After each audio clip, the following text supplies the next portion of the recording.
It is definitely time to get your dancing shoes on and celebrate International Women's Week. And I am rooting for women all over the world. International Women's Day was Wednesday the 8th. Whatever you did on Wednesday, it's great. But this is celebrating women globally. And I had a beautiful, beautiful, beautiful talk with Dr. Loretta Odowe Ogboro Oko.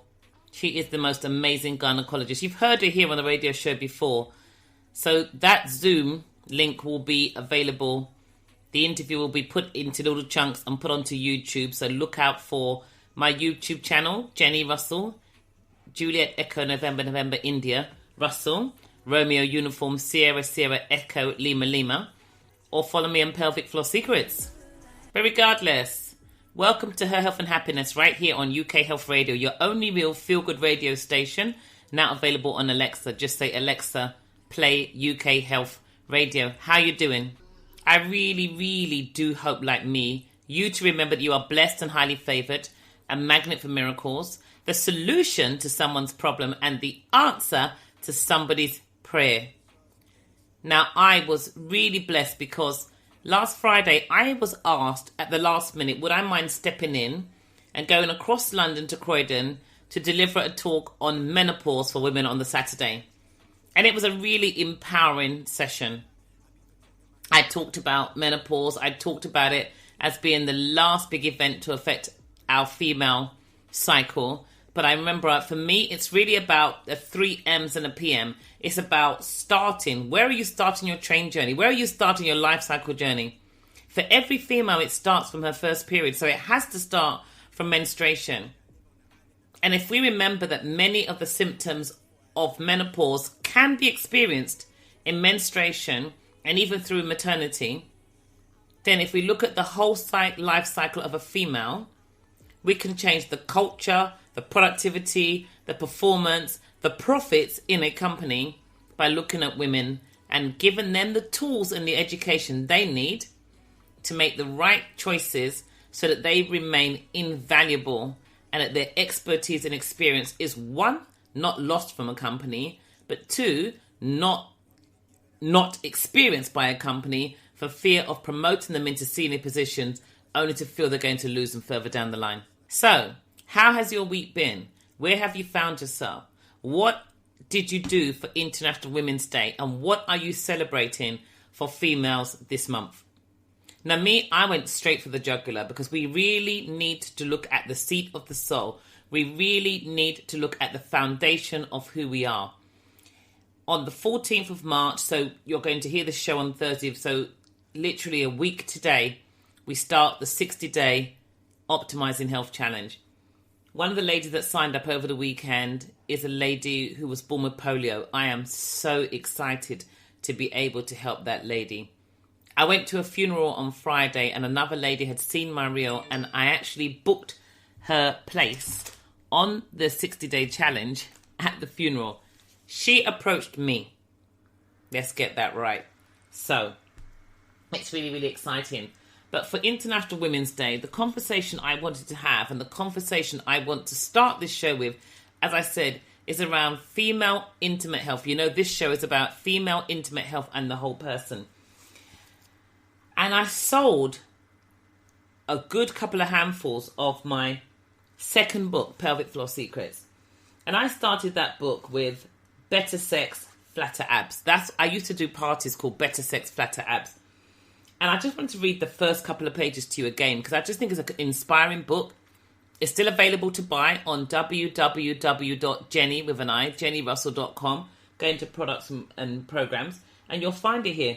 And literally, honestly, this is a true conversation. Whenever I ask women which one of the following subjects they want to discuss first, better sex or flatter abs, the answer is always the same.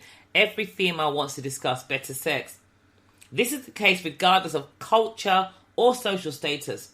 The 21st century woman is very aware of her sexuality and her sexual satisfaction plays an important part in defining who she is, how she is viewed, and what she is advertising. Her body and her body language truly are her adverts. Now, I've got lots of poems, and I've had, diverting slightly, it's not in the book, but I wrote my very first spoken word in 2007, and it was an ode to your body. And the first paragraph simply says this: they say your body is your advert, and you know it must be true. Each day it tells a story, each day the story's new.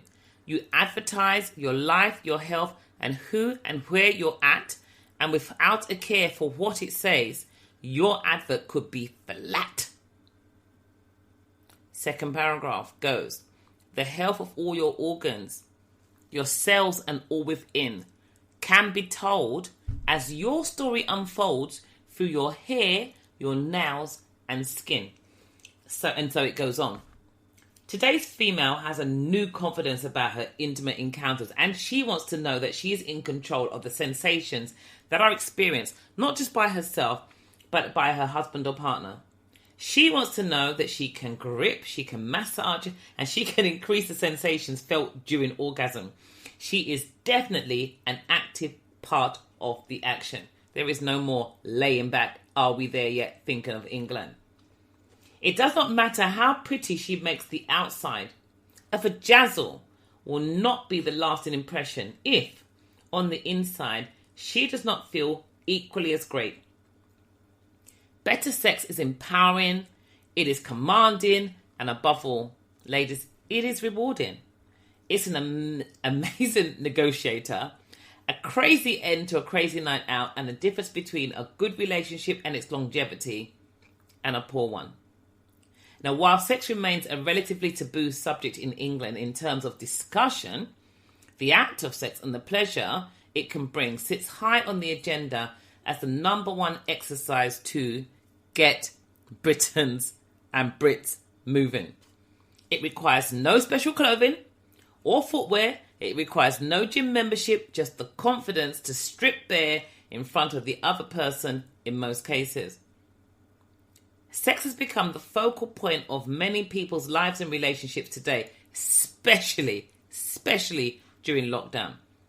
To have better sex is a desire that more and more women are working towards, and most men will go to amazing lengths to get. Though an amazing pastime, hobby, or even job or chore for the minority, sex can also be very judgmental. It is a great measure of confidence, overall well-being, and ability. Typically, great sex is measured in a female by the tautness of her vagina, her agility, and her willingness to be adventurous, as well as her endurance and sensitivity. In a man, is measured by the size of his manhood, his agility, his staying power, sensitivity, and his selflessness. While selflessness is important for both parties, it is the man's ability to delay ejaculation and ensure that his partner is fully satisfied before the encounter is over that qualifies him as a good and attentive lover. Better sex is achievable by improving our ability to perform well. Our performance, though, is determined by our flexibility, our ingenuity, our longevity, and our tautness. And these elements are directly affected by one set of muscles that are continually overlooked and rarely thought about: the pelvic floor. It is not the primary purpose or the responsibility of the pelvic floor, but it is a significant role in what it can do in intimacy. And that's just the start of my book, Pelvic Floor Secrets. Now, my first book, obviously, Can a Vagina Really Buy a Mercedes, looked at the relationship between the lower abdominals, the pelvic floor, and their impact on sexual function. And what we discussed on live on Facebook was really, how do these muscles affect our confidence? How do they affect our mental, emotional well-being? How are these muscles affected by our digestive and detoxification system? How do these muscles affect and are affected by our posture, our movement ability, and our body shape. Because many times we just have no idea. We don't think about it. We don't think, oh my God, these set of muscles that line my basin, that line my pelvis, really play a big role in the way in which I stand up, the way in which I sit down, the way in which I move. Who really thinks about the role they play in the shape and contour of their stomach, the lower abdominals, especially that little pouch? Who thinks about the shape and contour of their butt? Who would have thought that the shape and contour of their butt can really be a kind of visible indicator of whether or not their pelvic floor was working properly? I can see that by the shape of your butt. I mean, that's crazy, right? The shape and contour of your thighs, the position of your feet, whether your arches are dropped or they're lifted. I mean, it's it's far-reaching. But then when we look at the many injuries that men and women struggle with, especially men and sportsmen, hamstrings, knee and ankle sprains, groin sprains, especially groin sprains. The pelvis is the cornerstone of stability for the rest of the body. And it's usually the first area where weakness shows up. And if you're weak in the pelvis, most times you're weak in the pelvic floor. Now, the interesting thing for us as females is that weakness comes from the tightness, which comes from the trauma, which comes from the unforgiveness, which comes from the not letting go, usually of the relationship choices and experiences we've had in our earlier lives. And those relationships may be long gone, long past. The event has long gone. Sadly, it locks itself into our root chakra within the pelvis, in our sex organs, and the sacral chakra, which is the second one, in our sex and reproductive organs. And all of a sudden, we've got all of this stuff that's just locked in here. It has a major impact on our digestive system, which is the mother system of the body, our detoxification system, which then affects our sex hormones, which then affects our reproductive system and can affect our menses, can affect our maternity, long before it even has an opportunity to impact or affect our menopause. Yeah, that's called a pause and think about that. Now, I want to ask you a question. Should it be that health and vitality all of a sudden are like this almost inaccessible commodity, this luxury item that's only available to the few that are willing to invest in it? Should our health and vitality, should our health and happiness really be something that's kind of like sought after as almost akin to a luxury item or a really amazing experience? Should that be something that we go, wow, that's out of my reach, I can't have that? Because literally that's what optimizing our health has suddenly become, something that almost as if it costs too much. But when we measure it in terms of finance and go, I'm not paying for that, I could do like the 60-day challenge or my coaching programs. But we forget that you can measure cost in many ways, and there are other ways that it could cost you. For many women that come to see me with their pelvic floor, it's literally almost cost them their marriage or their relationship. Now that's so much more than actually investing into your health and vitality and making sure that never becomes an issue. It can cost you in terms of the quality of your life, the freedom of your movement, the embarrassment. It can cost you your career. So, really and truly, when you start to measure the costs, you go, oh my God, the investment really isn't that much. But is it because we don't realize that many of the habits that we've developed and we have are actually exacerbating our poor health as opposed to optimizing our health? That's where I think we find ourselves, and that's where we struggle. So this International Women's Month, I want to create a different movement. I really do. So for those of you that's seen the Facebook Live and were there on live on International Women's Day, fantastic. But it is available to see again on my thread. Just go on to Jenni Russell on Facebook. You'll find me sitting sided on a chair, one hand on my head, with a beautiful white, black, orange and gold striped dress on. So have a look at that. Have a look at that Facebook thing there. You're listening before the 14th and you really do want to get one of the last few places left on the 60-day Optimising Health Challenge, then honestly, I would implore you to book on that challenge. That link should be on my Facebook thread to see. If you want to find it on LinkedIn as well, you'll find it there. Or you can send me an email, pelvicsecrets@icloud.com. Papa Echo Lima Victor Indigo Charlie Sierra Echo Charlie Echo Tango Sierra @icloud.com. PelvicsSecrets for sugar @icloud.com. But let's play a trail and let's come back on the other side. UK Health Radio, the station that makes you feel good.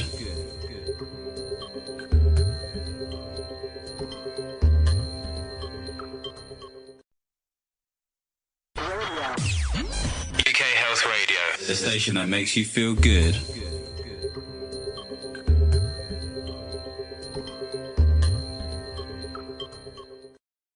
So my thing is, why do I keep banging on about the pelvic floor? And you may be thinking, oh gosh, but I think there's a couple of things that happen to us because, like I said, hidden from view, not a thought or regard.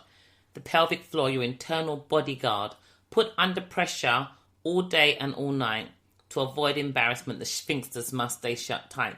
Now, the thing that we don't realize is that we don't think about it as everyday muscles. Its everyday role is to support the internal organs, the sex, the reproductive, and all the internal organs in their anatomical position. That's its everyday role.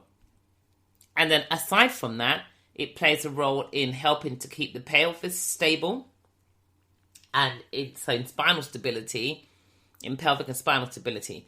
So its everyday role is to keep the internal organs in their natural anatomical position, to keep us continent, so to avoid us embarrassing ourselves and voiding at an inopportune time, to stabilize our pelvis and keep it neutral, and to stabilize our spine, to allow our limbs to move so we don't create issues and problems around our spinal muscles, around our back, and create issues around the pelvis that actually alters our gait and our movement ability and disrupts us or opens us up for more injuries or dysfunction, so we can't do the things we want to do with ease. But then the pelvic floor is a bag of muscles that people don't really think about, but those muscles, they need energy, they need nutrients, they need life force, they need oxygen. And so our nutrients are carried around in our blood and in our oxygen around the system. And if our breathing is compromised, then anything below the belly button takes longer to heal. So that means the pelvic floor can have many issues. Most of them could be mental, emotional, digestive, and detoxification in nature. But because we don't recognize these things, we don't realize what's happening. And then because many people don't like exercise, much less pelvic floor. I had a lady that said she was given a program to do, but she found it boring and didn't do it because it just seemed too easy to work. The funny thing is, the things that actually work really well aren't that difficult. They're really not that difficult. And so sometimes we equate effectiveness with the complexity of something. But actually, they don't seem that difficult. But if you do not have good sensory communication, then they're far more difficult than you think. So people are given pelvic floor exercises to do, and they find the exercise, in inverted commas, on its own, too simple, too boring. But those muscles tire really quickly, so they don't have the endurance that the legs have, or the arms have, or the chest or the back has. So I don't really see what we are looking for in terms of the intensity when it comes to working those muscles. But they have a massive job to do. Massive, absolutely massive. So we have to then start to respect that part of it. Then we have to think to ourselves, well, okay, what can happen to these muscles when our sex hormones start to change, when they start to diminish? So we start to lose estrogen. That production starts to decline. Our DHEA starts to decline. And don't get me wrong, these things decline in menopause. But when we're running on empty and our stress hormones are just elevated for prolonged periods of time, these sex hormones have been diminishing long before you even get to menopause, which can exacerbate the issue.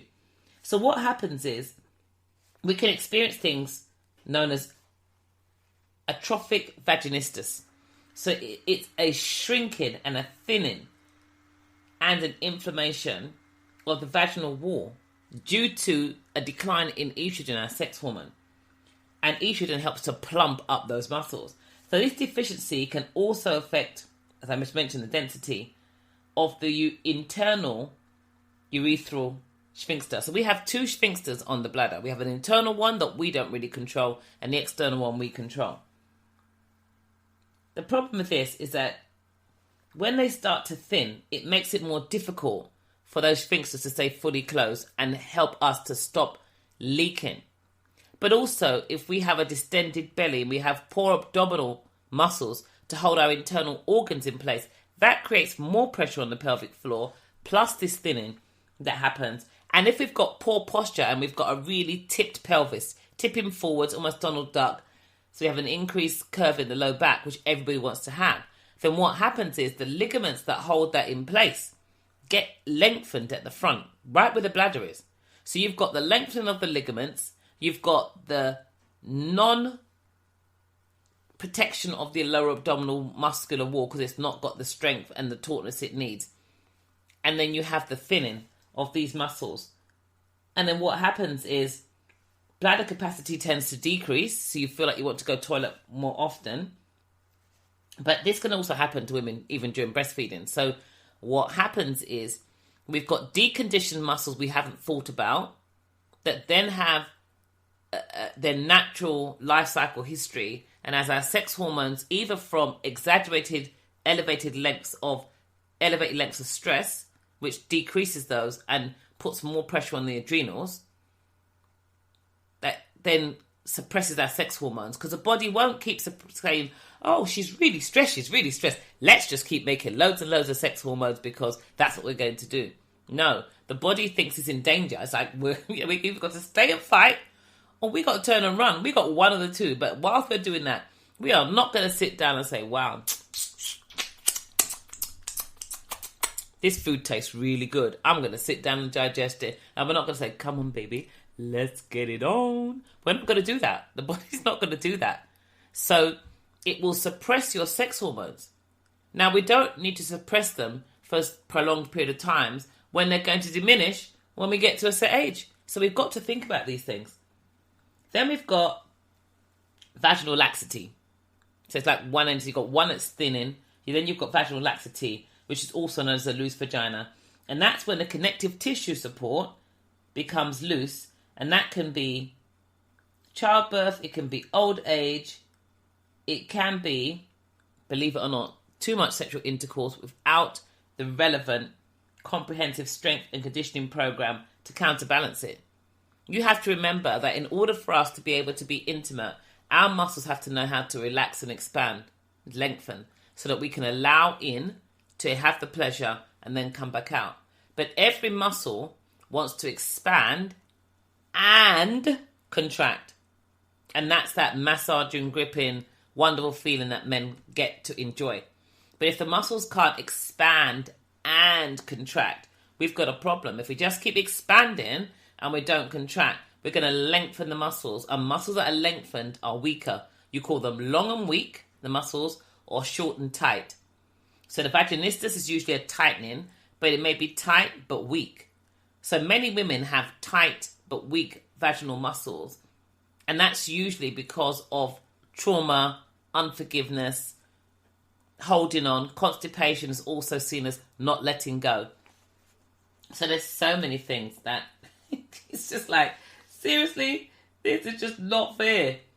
But that loosening of the vagina can also be experienced by many women going through the menopause, because, collagen starts to decrease from the age of 25. We're not actually linking the nutrition that we put into our bodies with the seasons that we're going through. And we're not recognizing that collagen, which gives us our elasticity and our responsiveness. Proteins, good quality proteins, especially if we turn vegan and we're not getting the density of the protein that we need. We're not recognizing the nutrients we need at the vaginal level, to make us really good. So, as I said, you take away the VA from vagina and you're left with Gina. And Gina is Italian for queen. So every one of us has this queen living right there, the gateway to our inner and outer world, and we don't recognize it. But then a VA is our virtual assistant. All your VA needs to do is make your Gina vibrantly appealing. I've said this spoken word so many times, but then it becomes vibrantly appealing Gina, the most sought after girl I know, the entrance to a gateway that links our inner and outer worlds, that brings love, life and flow. Yet many underrate her, don't think about her, don't even regard her, and call her all kinds of names. Not understanding Gina, your queen, may cause a life of hurt and shame. And that's not because she's intentional about doing that to you, but you haven't been intentional or educated about what you need to do for her. So it's kind of like a crossover. You've got to understand it, right?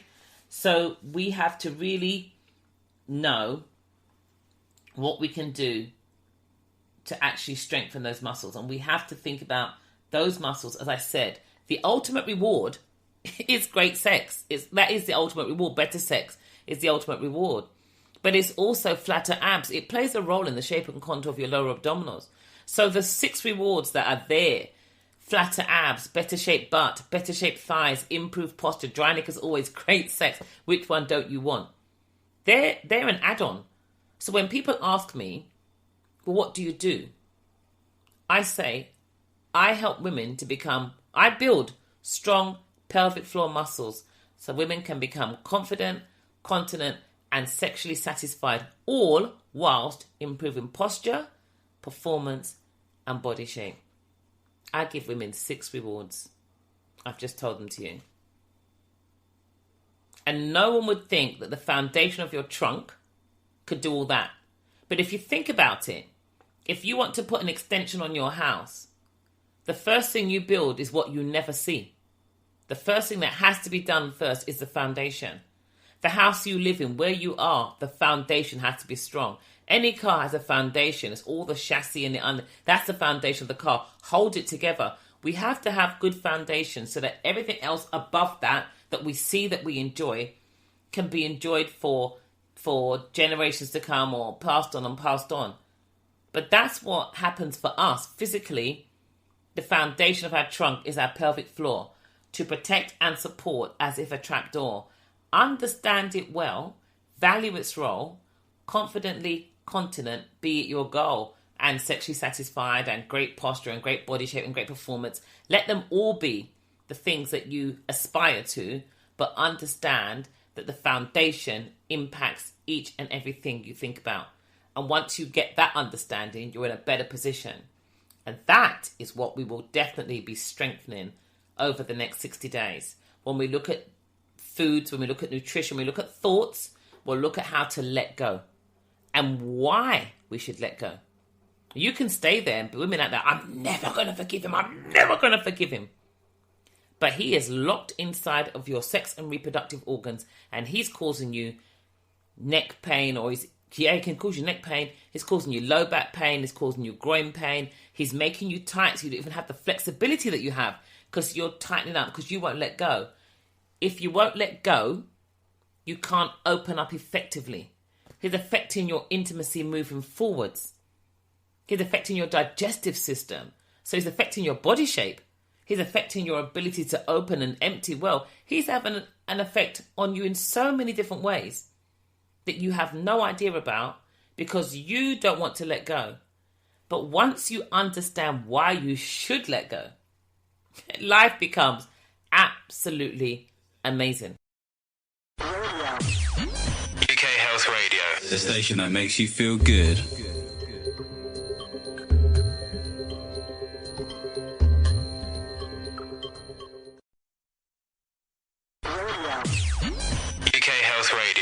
station that makes you feel good.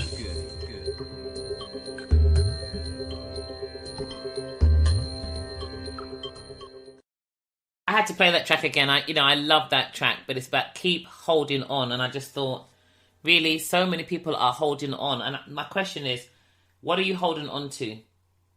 And why is it you feel the need that you cannot let go? That's the question you have to ask yourself. So I mentioned vaginal atrophy. I mentioned vaginal laxity.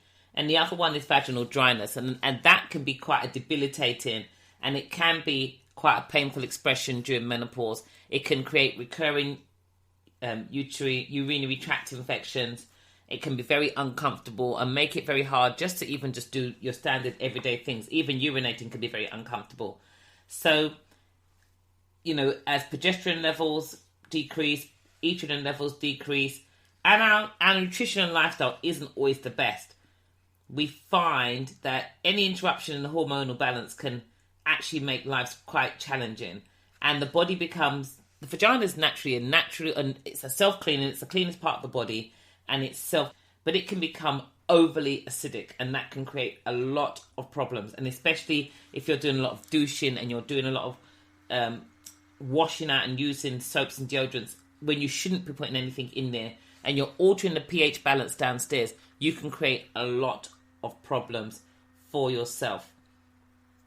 But what happens is the skin and support tissues of the lips, the vulva and vagina become thinner as a result of a drop in hormone levels. And this can be a cause for dryness.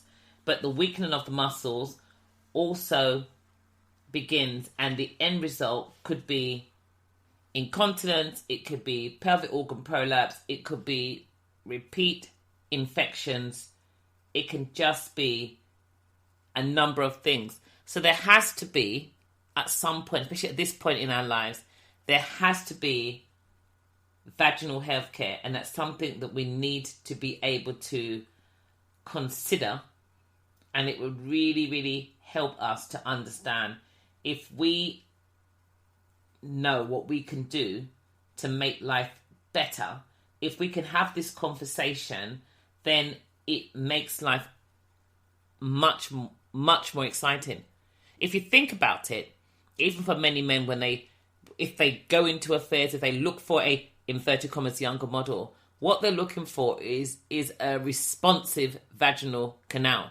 They're looking for one that is plump, it's lubricated, it's responsive, and it doesn't create pain and discomfort, and it doesn't make that woman want to run away from being intimate. That's what they want to have. And honestly, we can have these things. These things are available to us. We can continue to experience these things. We just need to understand how.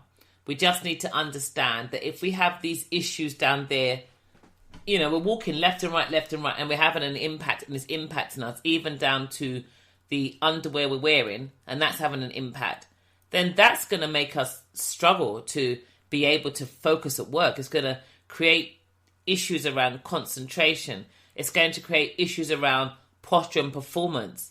It's going to create issues in and outside of our personal and professional relationships.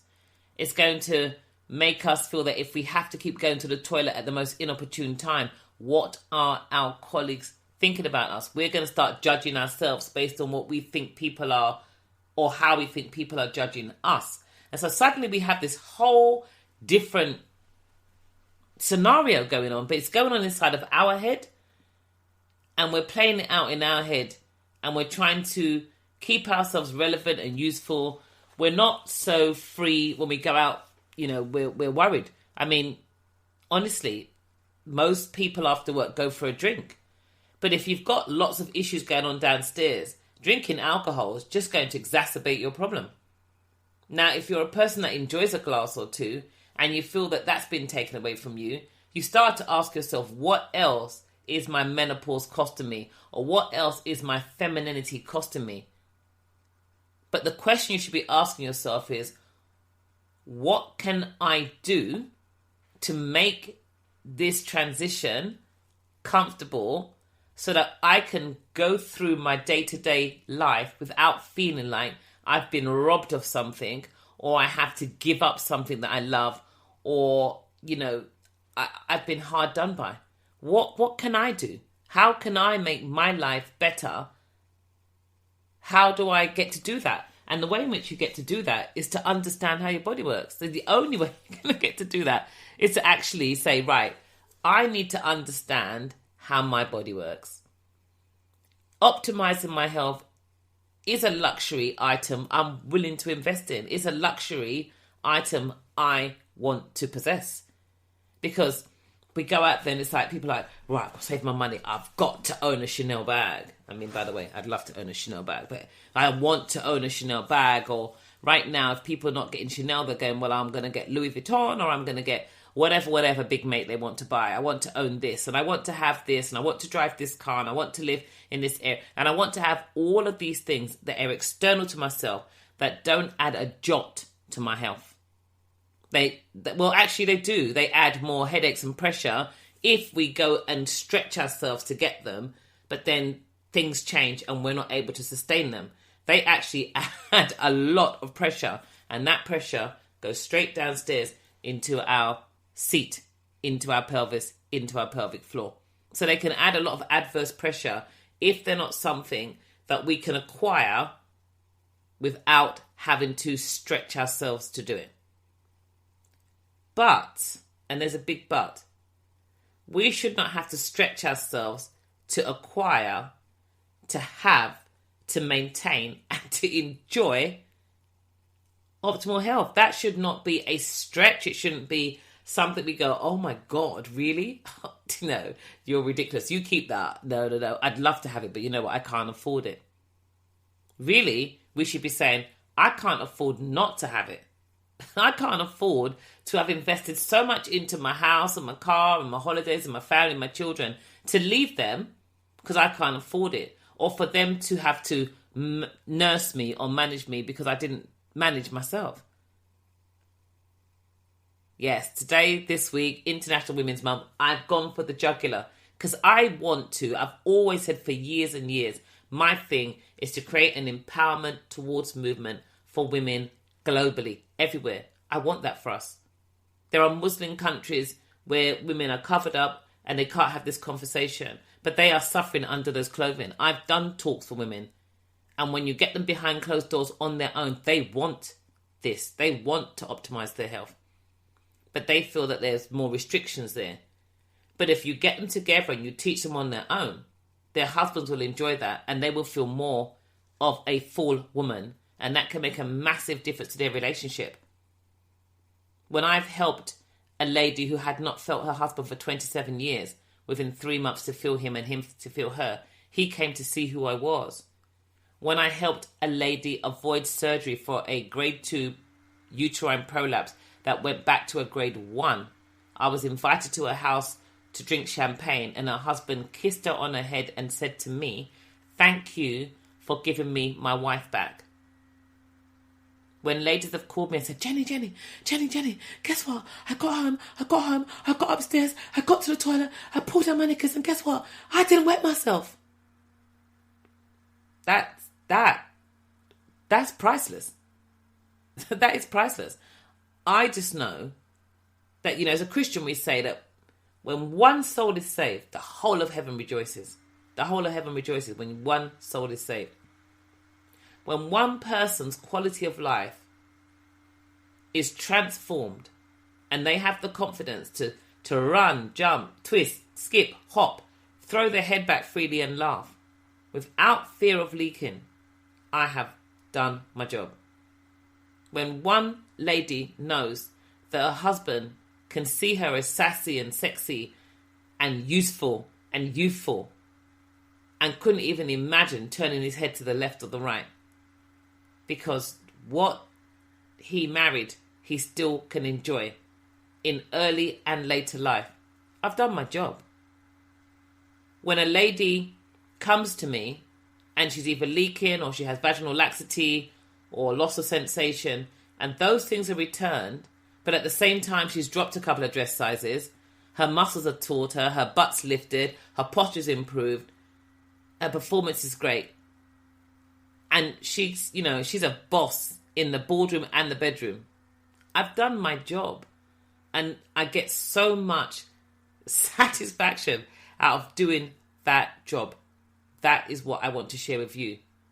But nothing is free. Butter costs a load of money right now. It's bad. Food has gone up. Nutrition has gone up. And with it, so has our health. Because with the prices and the cost of living that they're putting it into everyone's head, the fear has gone up, which means the stress has gone up, which means the body's under more pressure, which means we need to understand how to manage that pressure well so that there is a financial, material cost of living, but there's definitely a mental, emotional, physical cost of living. And that cost of living crisis is massive. That's why the NHS is so stretched. That's why we've got access to so many things, and yet still people's health is getting poorer and poorer by the day. And mainly not just because of poor nutritional choices, but the prolonged elevated levels of stress are messing up the body's systems. The access to alcohol over water messing up the detoxification systems. The 24-hour access to TV, internet, Blu-ray screens, all that different stuff is messing up the circadian rhythm and the systems that run the body. The poor news on TV that's creating poor and negative thoughts and negative self-image thoughts is messing up the body's systems. The shallow breathing, the holding the breath, the hyperventilating, it's messing up our body systems. And then if I just go, well, I just don't want to move, what's the point? We're messing up our body systems. And we need to stop doing that. So, Pelvic Secrets at iCloud.com, at Pelvic Secrets on Instagram and Twitter, Jenni Russell on LinkedIn and Facebook. If you're around at 10 o'clock, look for my Facebook Live to listen to Dr. Loretta and also Carol Urry, the alcohol-free accountability coach. Listen out. But until next week, in health and happiness, happy International Women's Month.